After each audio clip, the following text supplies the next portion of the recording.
성탄절을 우리가 눈앞에 두고 있습니다. 성탄절을 맞이해서 주님이 이 땅에 오신 목적을 우리가 묵상하고, 그리고 다시 오실 재림을 세례 요한처럼 준비하는 저와 여러분들이 우리가 되어야 될 줄 믿습니다. 오늘 성탄절을 맞이해서 오늘 말씀을 나눈 제목은 주님이 이 땅에 오신 목적 가운데 하나인 잃어버린 자를 찾아 구원하러 오신 예수님입니다.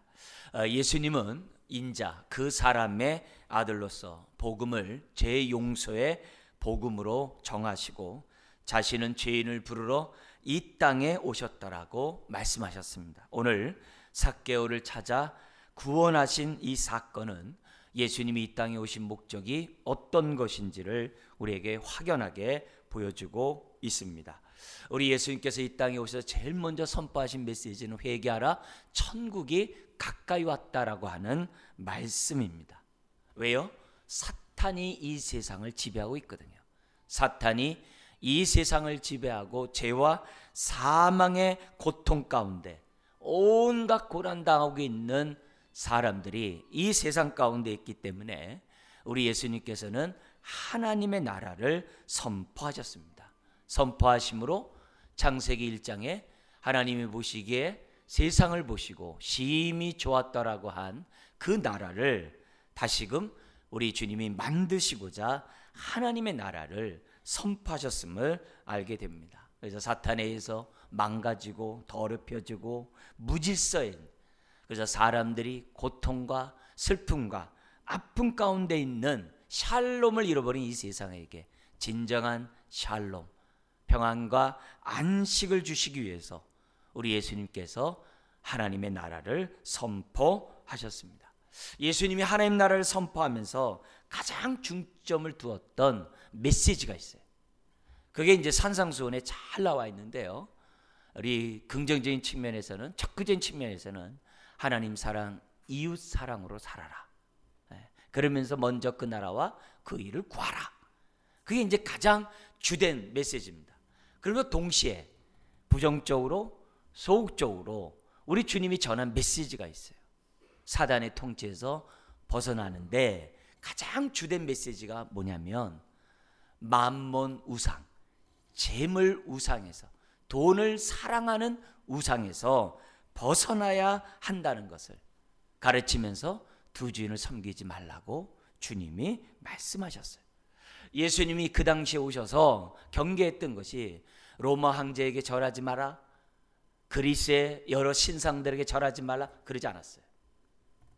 로마 황제보다도, 그리스 신들보다도 더 경계해야 될 우상이 뭐냐? 돈이라는 거예요. 돈이라는 거예요. 사탄이 돈을 통해 사람들을 지금 통치하고 지배하고 있다. 그래서 그리스도를 믿는 하나님의 나라의 백성들은 다른 그 어떤 것보다 경계해야 되는 것이 만몬, 돈이라는 것을 우리에게 산상수훈을 통해 가르치셨어요. 두 주인을 겸하여 섬길 수 없다. 돈은 예수님 당시뿐만 아니라 구약에서도 가장 큰 우상이었어요. 출애굽한 이스라엘 백성이 시내산 밑에서 하나님이라 합시고 하고 만든 상이 뭡니까? 송아지 상이었거든요. 송아지 상이 뭐예요? 애굽의 돈신이거든요. 모든 우상은 돈이에요. 그렇기 때문에 그 돈은 구약 시대나 예수님 시대나 오늘 이 시대에 가장 파괴적인 사단의 나라를 가장 효과적으로 전하는 그 우상이 바로 재물이라는 것을 저와 여러분들은 잊어서는 안 됩니다. 예수 그리스도를 믿어도 하나님의 통치를 받지 않고 사단의 통치를 여전히 받고 있는 사람들은 돈돈합니다.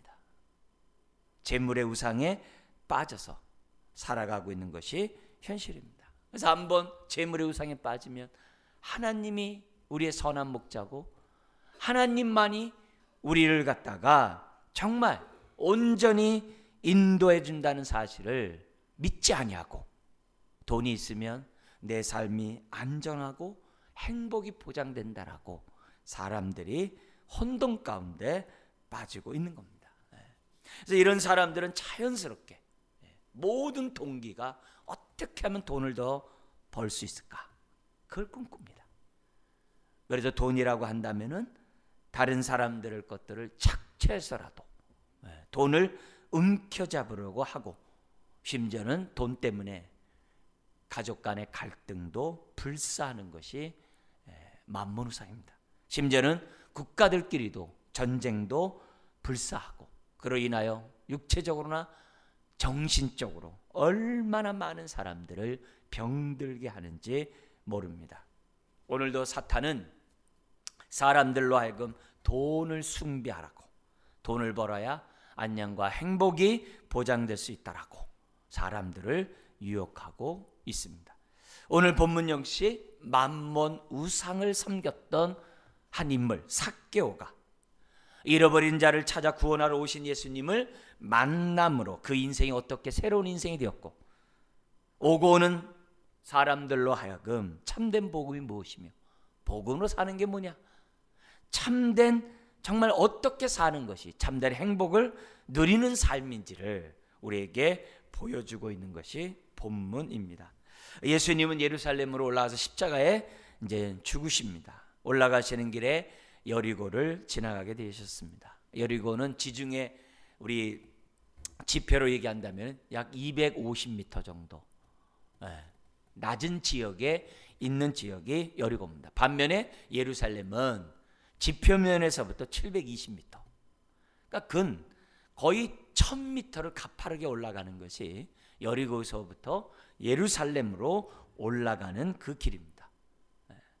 그 여리고 성에는 누가 살고 있었냐면은 2절 3절에 보면 세리장이며 또한 부자인, 그렇지만 키가 작은 삭개오라는 사람이 살고 있었다라고 기록되어 있습니다. 여러분, 이 삭개오라는 인물을 생각해 볼 때 여러분 어떤 생각이 듭니까? 세리장이고 부자인데 키가 작다. 키가 작다. 그냥 세리도 아니에요. 세리장이고 부자이고 키가 작다. 여러분, 그 당시 세리들은 로마 정부를 대신해서 세금을 걷어들였습니다. 그래서 일정 금액만 납부를 하면, 금액만 채우고 나면 나머지 것들은 자신의 봉급이 되었습니다. 그렇기 때문에 세리들은 어떻게 하든지 간에 철저하게 세금을 거둬들이라고 혈안이 되어 있습니다. 세리 요한에게 세리들이 와가지고 어떻게 해야 회개의 열매를 맺을 수 있습니까? 라고 묻자 세리 요한이 뭐라고 그럽니까? 정한 세금 외에 강제로 거두리지 마라.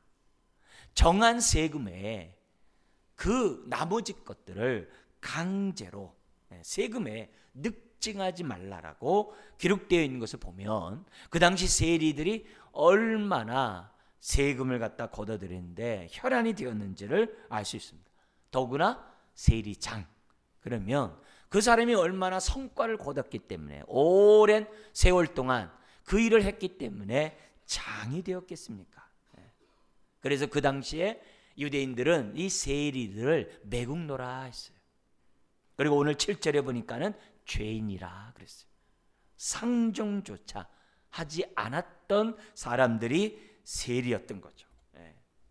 그러다 보니까 이 세리들은 오히려 더 어떻게 돼요? 안갚음으로 세금을 징수했을 것이고, 더구나 이 삭개오라는 사람이 키가 작았다 그래요.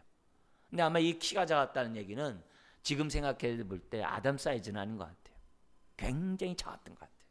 그러니까 어려서부터 배척당하고 무시당하고 어느 누구에게도 끼지 못하는 그런 사람이었다고 볼 수 있어요. 그래서 아마 이 사람은 정말 이 세리로서 정말 자기가 갖고 있었던 받았던 많은 상처들을 보란듯이 이게 빼앗았지 않았나 추측이 됩니다. 그러나 우리가 단순히 핸디캡을 극복하기 위해서 세금을 잘 걷어들였다기보다는 재물을 좋아했기 때문에 인생의 행복은, 인생의 성공은 나를 괴롭히고 나를 뭐라고 하는 사람들을 내 앞에서 머리를 조아리게 만드는 것은 돈이다.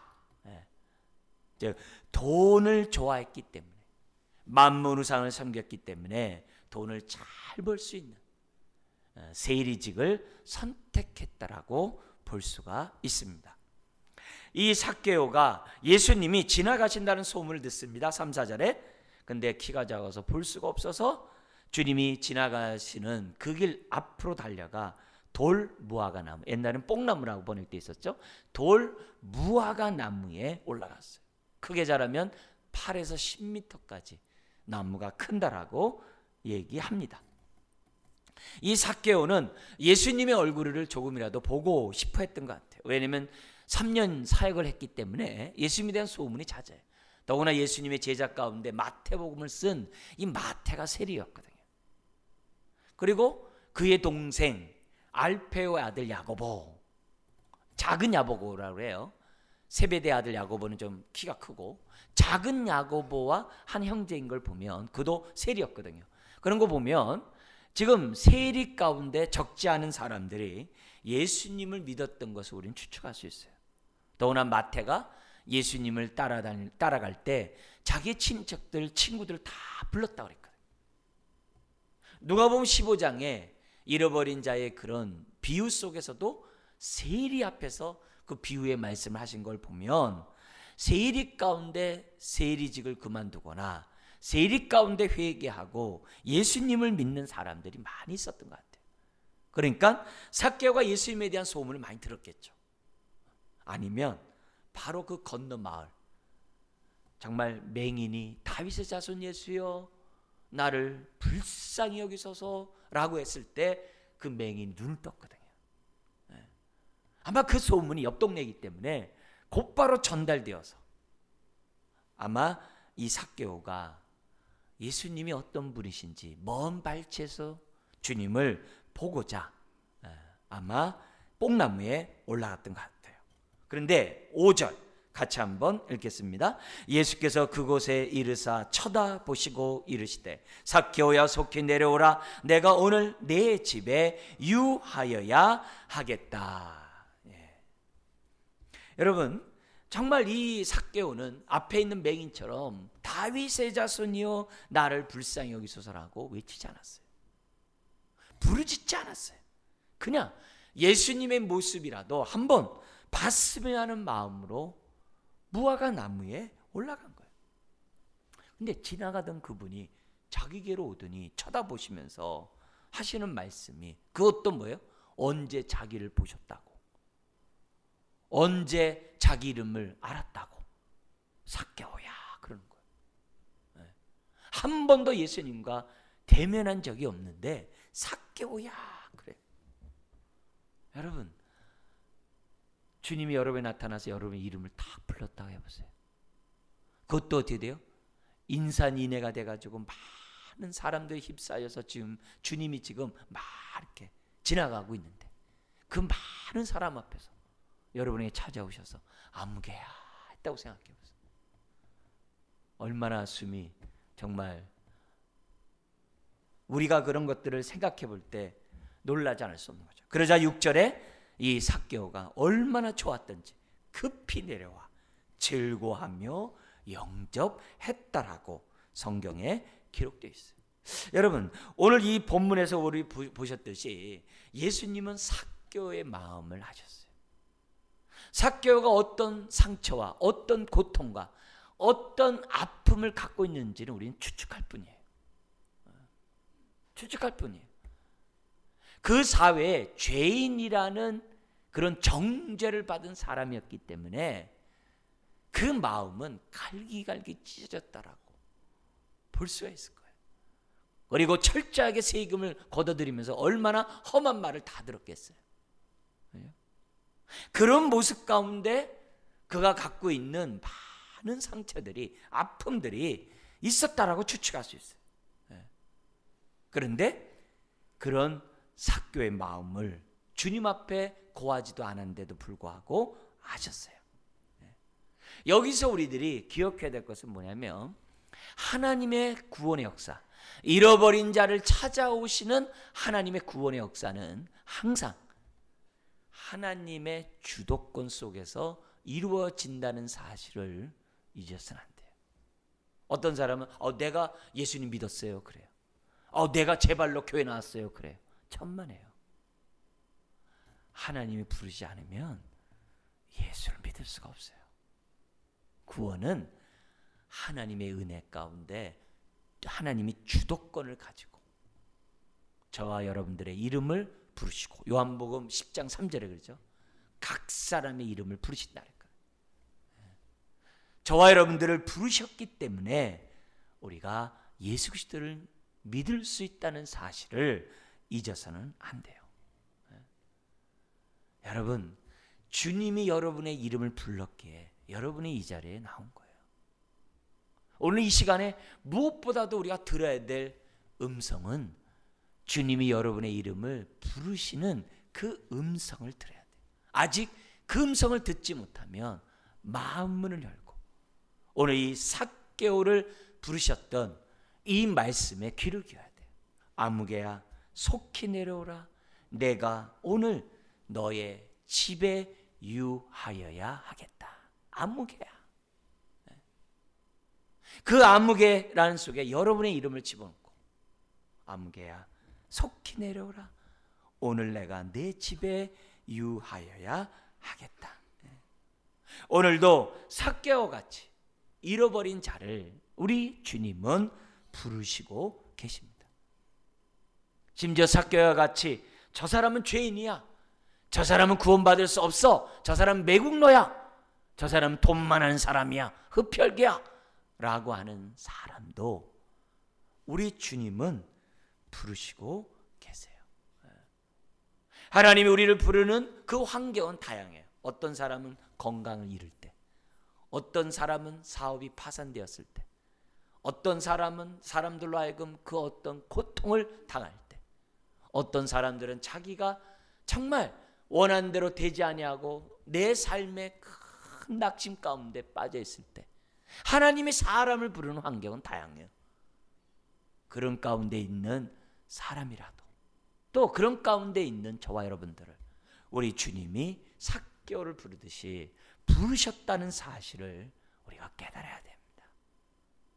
그리고 감사함으로 주님을 맞이해야 돼요.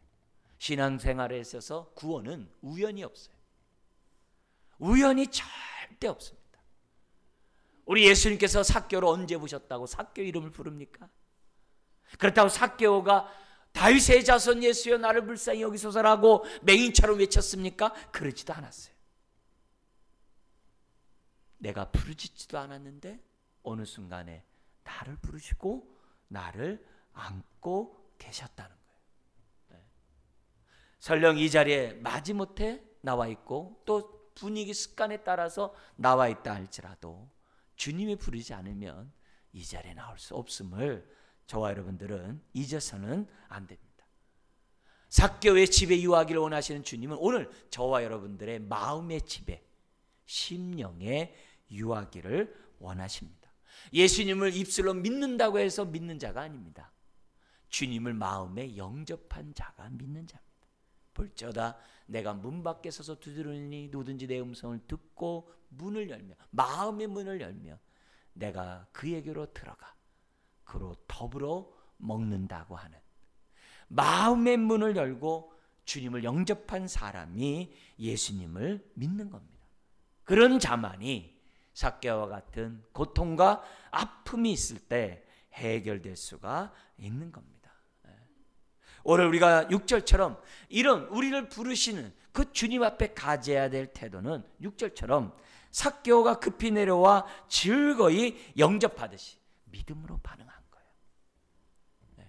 오늘 말씀을 들어보니 주님이 부르셨기에 내가 이 자리에 왔음을 믿습니다. 주님 이 시간 마음 문을 여니 내 마음의 집에 들어오소서. 정말 이렇게 믿음으로 반응하는, 삭개오처럼 믿음으로 반응하는 이 시간이 되어야 될 줄 믿습니다. 여러분, 이 삭개오를 구원하시는 주님의 전도 방법 보세요. 그 뽕나무에 올라가 있는, 무화과나무에 올라가 있는 삭개오야 내가 오늘 네 집에 유하겠는데 너 회개하라. 그러면 내가 네 집에 유할게. 그러지 않았어요. 한 영혼을, 잃어버린 영혼을 주께로 인도하시는 주님의 방법을 저와 여러분들이 정말 잊어서는 안 돼요. 당신 죄인이잖아. 빨리 회개해. 그리고 예수 믿어. 여러분, 그렇게 하면 삭개오가 급히 즐거워하면서 예수님을 영접했겠어요? 그렇지 않아요. 이것이 뭡니까? 사람의 마음을 열게 하는 것은 정죄하는 마음이 아니요, 우리 예수님과 같이 정말 사랑으로 감싸는 마음이라는 사실을 저와 여러분들이 잊어서는 안 돼요. 마음이, 사랑의 마음이 사람의 마음을 여는 것이지, 올바른 진리를 전한다고 회개하라고 해서 사람들이 회개하는 것이 아닙니다. 부모가 자녀를 양육할 때도 잘못 지적해 보세요. 무늬만 표범이 되지 속마음은 여전히 이기적이고 정력적인 사람이 됩니다. 겉만 바뀌지 속사람 안 바뀌어요. 바뀌질 않습니다. 여러분, 오늘 주님이 삭개오의 마음을 여는 이 모습을 저와 여러분들이 본받으면서 우리가 잃어버린 자를 저와 여러분들이 주님을 대신하여 우리가 찾아 나설 때, 또 주님과 함께 찾아 나설 때 항상 기본적인 우리들의 마음은 차별하지 말고, 주님이 삭개오를 여롭게 하셨던 그 사랑의 마음으로 우리는 불신자들을 대해야만 한다는 것이죠.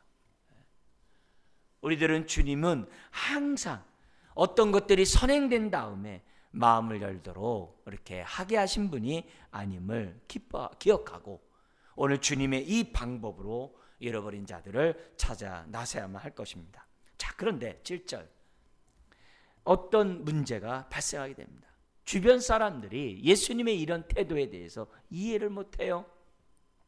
그래서 7절에 무사람이 보고 수군거려 이르되 저가 죄인의 집에 유하러 들어갔다 그래요. 어떻게 죄인의 집에 간? 이게 사람이에요. 이게 인생이에요. 구원받는 것은 차별이 없음에도 불구하고, 그리고 삭개오와 같은 잃어버린 사람을 구원하러 오신 분이 주님임에도 불구하고 우리 예수님께서 죄인 집에 들어간 것에 대해서 수군거립니다. 구원받을 자가 아니라는 거죠. 하나님의 자녀가 될 자가 아니라는 거죠. 하나님의 은혜는 차별이 없음에도 불구하고 용서받을 수 없는 죄인이 따로 있다라고 스스로 자신을 갖다가 정죄하는 그런 사람들의 모습을 봅니다. 여기 무사람들은 어떤 사람들이겠어요? 예수님의 말씀과 예수님의 놀라운 이적들, 심지어 맹인이 눈을 뜬 그 사건들을 경험한 사람이에요. 맹인도 그 당시 맹인 어떠대요? 완전히 죄인 중이에요. 정말 맹인 그 길거리에서 정말 이렇게 빌어먹는 그 사람은 그 어떤 누구도 그가 구원받는다라고 생각하지 못한 사람이에요. 그런데 그도 주님이 사랑하셔서 구원했다고 한다면 삭개오야 두말할 것도 없겠죠. 그런데 그럼에도 불구하고 사람들이 수근수근해요. 오늘 혹시 내가 저 사람은 구원받기 틀렸어, 그런 사람이 주변에 있습니까? 아마 여러분들에게 가장 큰 상처를 준 사람이겠죠. 구별하는 그 순간 우리는 무사람이 되는 거예요. 구별하는 그 순간 하나님의 은혜에서 떠난 사람이 된다는 사실을 저와 여러분들이 잊어서는 안 돼요. 오히려 그럴 때마다 주님, 내 마음의 문을 열게 하여 주옵소서. 주님, 내가 주님의 마음을 품고 살아갈 수 있도록, 주님을 내 마음에 영접할 수 있도록 하나님 나에게 은혜를 베풀어 주옵소서. 그러자 우리 주님은 그 집에 들어가서 유하게 됩니다. 8절에 보면 이 시간이 곧바로 7절 다음에 8절이 이게 뭐냐면 시간에 어떤 차이가 없는 것 같습니다만 어느 정도 시간이 지났다라고 보는 것이 좋습니다. 뭐 유한다는 게 꼭 잠잔다는 것보다도 잠깐 쉴 수 있잖아요. 식사도 할 수 있잖아요. 어떤 그런 시간이, 그러니까 대화가 어느 정도 있었다라고 볼 수 있습니다. 그러니까 하나님 나라에 대한 복음을 들은 거겠죠. 그러자 삭개오의 반응을 보십시오. 주님을 만난 이 삭개오의 반응이 8절에 나옵니다. 같이 한번 읽겠습니다. 삭개오가 서서 주께 여짜오되 주여 보시옵소서 내 소유의 절반을 가난한 자들에게 주겠사오며 만일 누구의 것을 속여 빼앗은 일이 있으면 내 갑절이나 갚겠나이다. 삭개오가 통 큰 결단을 합니다. 삭개오의 정말 삭개오가 이렇게 통 큰 결단을 한다는 것은 예사로운 일이 아니에요. 왜요? 그는 세리거든요. 돈이면 모든 것을 할 수 있다라고 하는 만몬 신을 섬겼던 세리장이었거든요. 그가 주님을 만난 다음에 엄청난 통 큰 결단을 지금 뭐냐면 삭개오는 하고 있다는 거죠. 이걸 통해서 우리가 기억해야 될 것은 예수님을 마음에 영접하고 예수님을 믿는다는 것이 과연 무엇인지를 우리들에게 보여주는 사건이에요. 여러분, 예수 그리스도를 믿는 사람은 주님의 통치를 받겠다는 거예요. 그래서 예수를 주라고 그래요. 예수님의 다른 그 어떤 것도 의지하지 않겠다는 것이 믿는 거예요. 삭개오는 이제는 내가 돈을 더 이상 의지하지 않겠다는 그 고백을, 당신의 뜻대로만이 내가 순종하겠다는 그 고백을 자기가 어떻게 돼요? 주님 앞에 지금 하고 있는 거예요. 그래서 주님을 영접한 사람은 그의 심령의 치유와 함께 어떤 일들 하냐? 그동안 내가 의지하고 있었던 것들을 내려놓는 그런 결단을 한다는 사실을 저와 여러분들이 잊어서는 안 돼요. 생각이 달라지고 그의 삶의 가치관이 달라지는 것이 예수님을 영접한 사람들의 특징이라고 성경 우리들에게 가르쳐주는 거예요. 그래서 내 모습을 비춰보라. 너는 무엇을 포기했느냐? 너는 무엇을 내려놓았느냐? 너는 예수 그리스도를 믿음으로 무엇을 지금 의지하고 있느냐? 무엇을 붙잡고 있느냐? 그것을 우리들에게 말씀하고 있는 겁니다. 오늘 말씀을 보면 삭개오가 주님을 만나자 그가 닫혔던 마음이 활짝 열렸어요. 6절에 보니까 그래서 그를 즐겁게 영접했다고 그래요. 7절 그의 집도 활짝 열었어요. 예수님만 오는 게 아니잖아요. 예수님의 제자를 비롯해 얼마나 많은 사람이 자기 집에 옵니까? 그 많은 사람을 다 대접해야 돼요. 자기 집도 오픈했어요. 오픈했어요. 그뿐만 아니라 8절에 우리가 읽었던 것처럼 그의 지갑도 확 열었어요. 그의 금고도 확 열었어요. 그것뿐만이 아니라 그의 눈이 옛날에 착취의 대상이었던 사람들을 향하여 마음문이 확 열었어요. 옛날에 그 착취의 대상으로부터 얼마나 적대감정을 가졌겠어요. 근데 그 사람도 불쌍히 여기는 가난한 자에게 내 재산의 반을 주겠다라고. 반을 주겠다. 낮은 자, 가난한 자에 대해서 눈이 열렸다는 거예요. 그리고 무엇보다도 예수님에 대한 호칭이 바뀌었어요. 뭐라고 부릅니까? 여기 보니까 8절에 주여 보시옵소서. 당신만이 나의 주님이라는 거예요. 당신만이 내가 의지할 대상이라고 주여라고 해요. 삭개오는 더 이상 잃어버린 자가 아니었던 것을 오늘 성경은 우리에게 가르쳐주고 있어요. 여러분, 소유의 절반을 가난한 자들에게 주겠다. 이게 가능한 겁니까? 자기 소유의 절반을. 그는 한평생 돈만 있으면 편안히 살고 돈만 있으면 내 삶의 안녕과 모든 것이 보장된다라고 생각했던 그런 사람이에요. 그런데 그런 삭개오가 지금 어떻게 돼요? 자기 소유의 절반을 가난한 자에게 주겠다는 거예요. 그것도 나중에 내가 호의호식하고 다 즐긴 다음에 마지막 죽을 때 내가 유산을 남겨주겠습니다도 아니에요. 지금 당장 내 재산의 반을 지금 가난한 자에게 돌려주겠다는 거예요.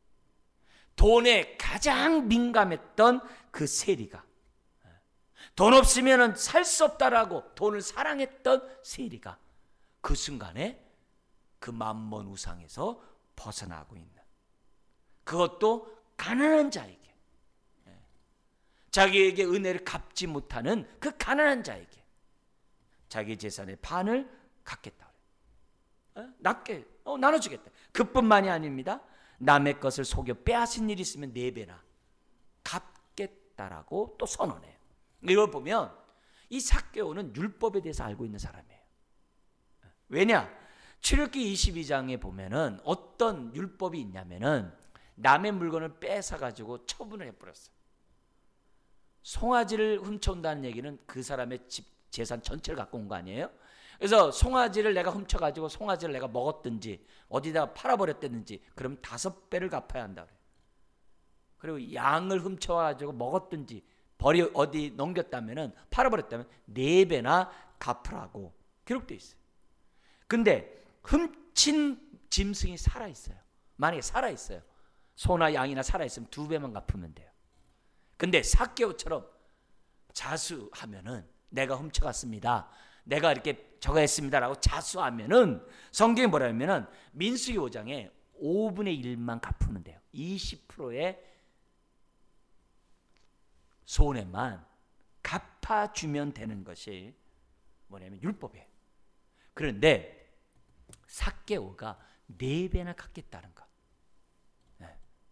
4배나 갚겠다고 하는 것은 최고의 것을 갚겠다는 거예요. 자기가 더 이상 재물을 의지하지 않겠다. 예수 그리스도를 믿으면서도 내가 만몬의 신에 내가 종노릇하고, 예수를 믿으면서도 내가 돈에서 벗어나지 않고 움켜잡고 있다고 한다면 과연 내가 예수님을 나의 주님이라고 고백한 것이 맞냐는 거예요. 오늘 우리가 예수 그리스도를 영접하고 주님을 내 마음에 모신다는 것은 무엇을 의미하는지를 보여주고 있는 사건이에요. 그러자 9절에 우리 주님은 9절 10절에 놀라운 메시지를 합니다. 같이 한번 읽겠습니다. 예수께서 이르시되 오늘 구원이 이 집에 이르렀으니 이 사람도 아브라함의 자손임이로다. 인자가 온 곳은 잃어버린 자를 찾아 구원하려 함이니라. 하늘나라에서는 회개할 것이 없는 99명의 의인보다 정말 죄인 한 사람이 회개하는 것을 기뻐하신다 그랬어요. 오늘 주님이 그 얘기를 해요. 여러분, 우리 앞에 18장에서는 유대 젊은 관원이면서 부자였던 그 사람을 우리는 기억하고 있어요. 그 사람이 주님에게 달려와서 어떻게 하여 영생을 얻으리까? 율법을 지켜라. 다 지켰는데요, 네 재산을 팔아 가난한 자에게 나눠주고 나를 따라와라. 그러자 그 부자는 부자인고로 근심하고 돌아갔다 그랬어요. 그러면서 예수님이 뭐라고 얘기했어요? 부자가 구원받는 것, 천국에 들어가는 것은 낙타가 바늘귀에 들어가는 것보다 어렵다라고. 그러나 하나님은 하실 수 있다라고 우리 예수님 말씀하셨어요. 바로 부자였던 이 삭개오, 도저히 구원받을 수 없다라고 하는 그 삭개오, 그러나 하나님의 은혜로 하나님의 자녀가 된 줄 믿습니다. 이것을 보면 오늘도 우리들이 편견 없이 지금 뭐예요? 삭개오 같은 사람도 구원받았다고 한다면 세상에 구원받지 못할 사람이 없다는 얘기예요.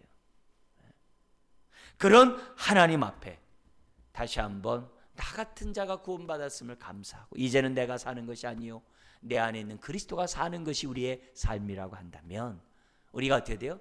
주님을 대신하여 사랑의 마음으로 우리 잃어버린 삭개오 같은 사람들을 찾아 나서야 될 줄 믿습니다.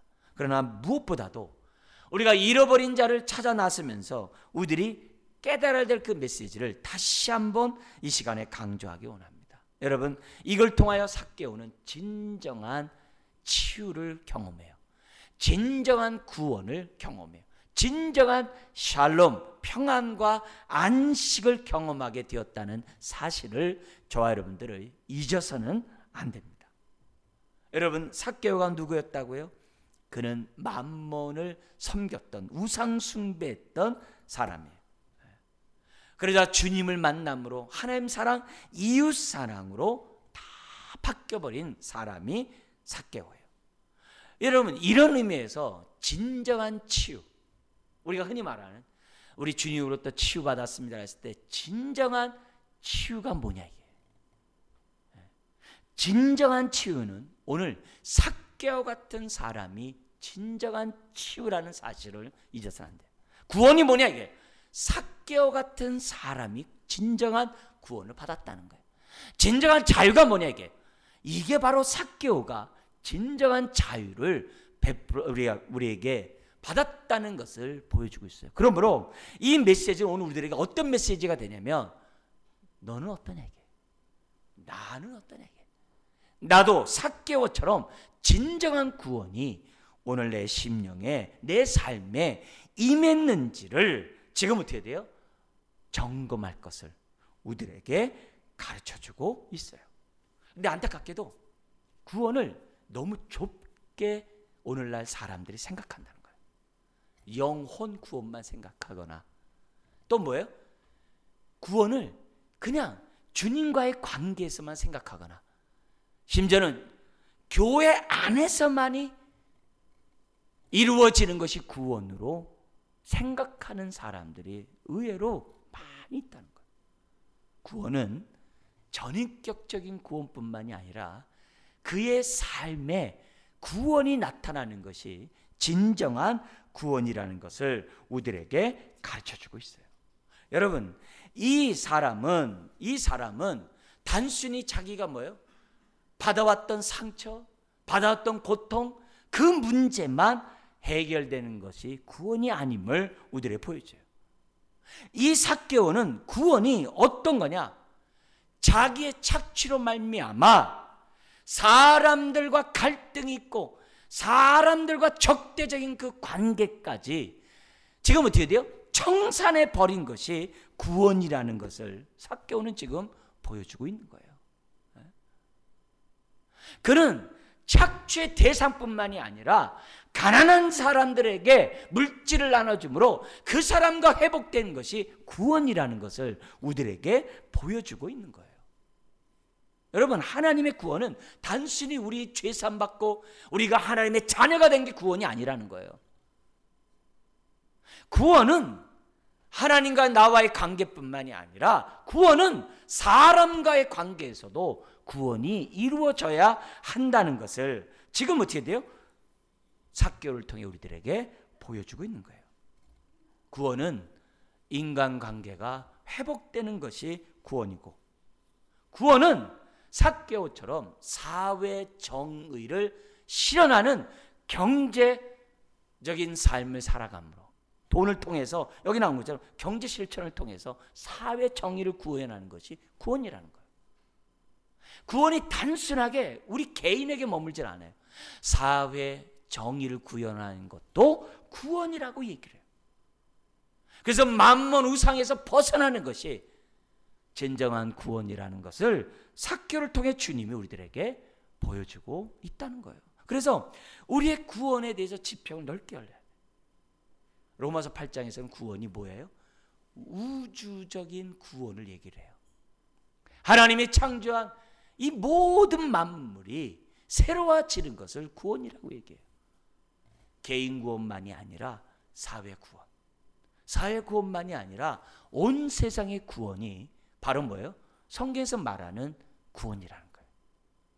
오늘 이 삭개오 한 사람을 통해서 그의 심령이 구원받은 것이 아니라, 그의 영혼이 구원받은 것이 아니라, 거기에 머무는 게 아니라 그로 인하여 착취의 대상이었던 사람들과 관계가 회복되고, 또 삭개오로 말미암아 가난한 사람들이 하나님의 사랑의 손길을 경험하도록 한 것이 하나님의 구원이라는 것을 성경 우리들에게 가르쳐주고 있어요.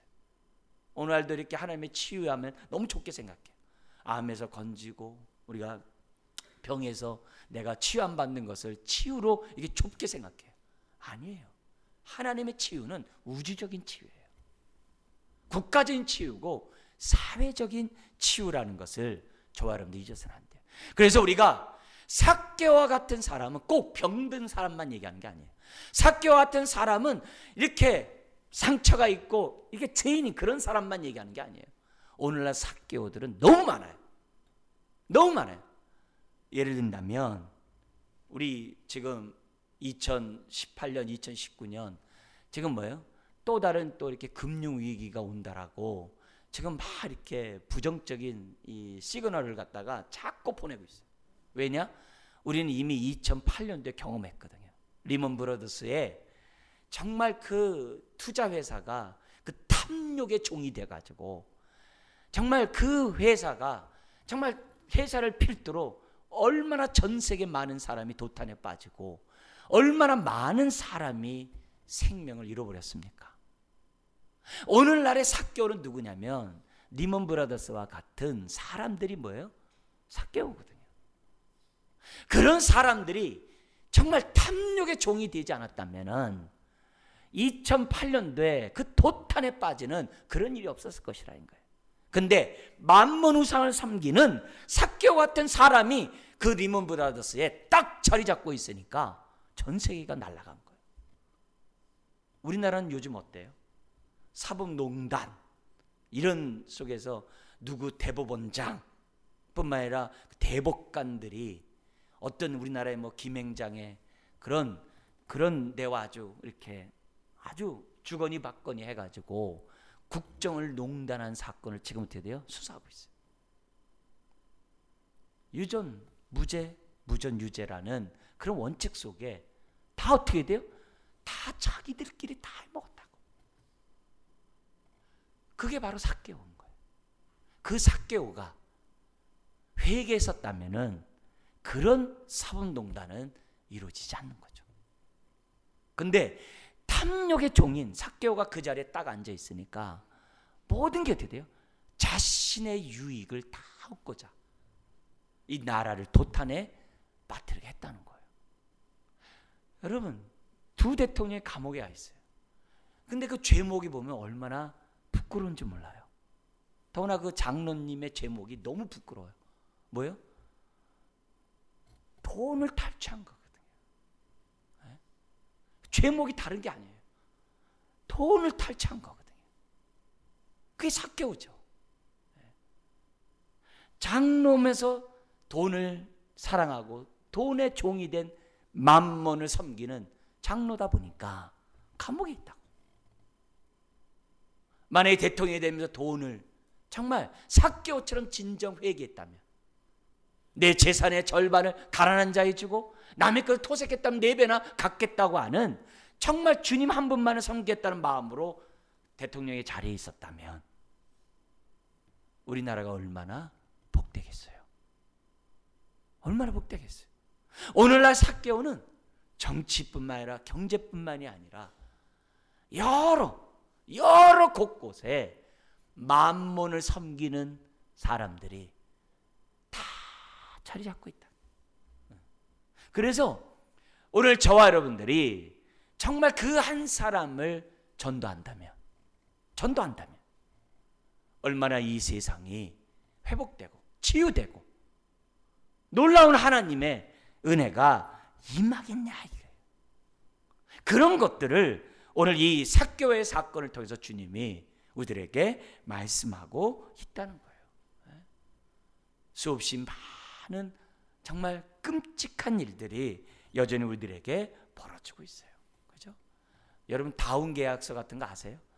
집을 사보고 팔본 경험들이 잘 없으니까 다운 계약서 잘 모릅니다만 대법관에 지금 다 후보자들 지금 보세요.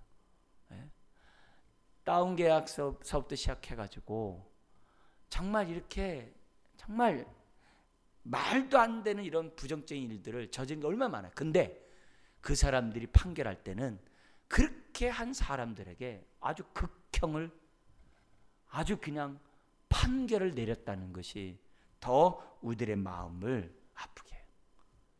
많은 서민들이 위장전입했다는 미명으로 얼마나 많은 형을 가했는지 몰라요. 근데 막상 뚜껑을 열어보니까 그 사람들은 더한 거예요. 오늘도 삭개오가 곳곳에 다 앉아 있습니다.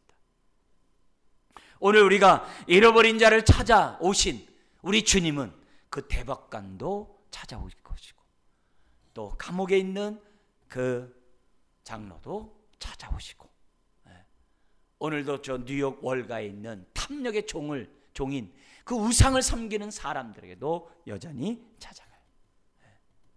오늘 우리들이 그런 사람들에 대해서 수군거리면서 에이 저 사람은 구원받을 수 없어 그렇게 하면 우리도 똑같은 사람이에요.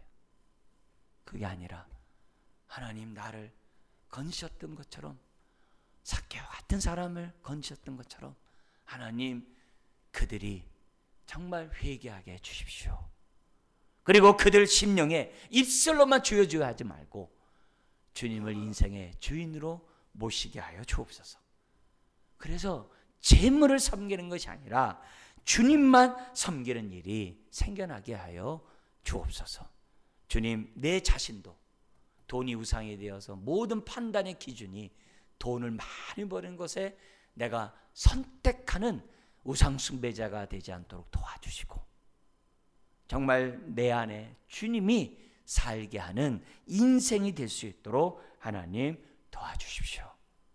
내가 삭개오처럼 먼저 온전히 회개하고 그리고 삭개와 같은 사람들에게 주님의 사랑 전하는 우리가 되게 해달라고 기도하는 이 시간 되시길 주의 이름으로 축원합니다. 기도하겠습니다. 하나님 아버지,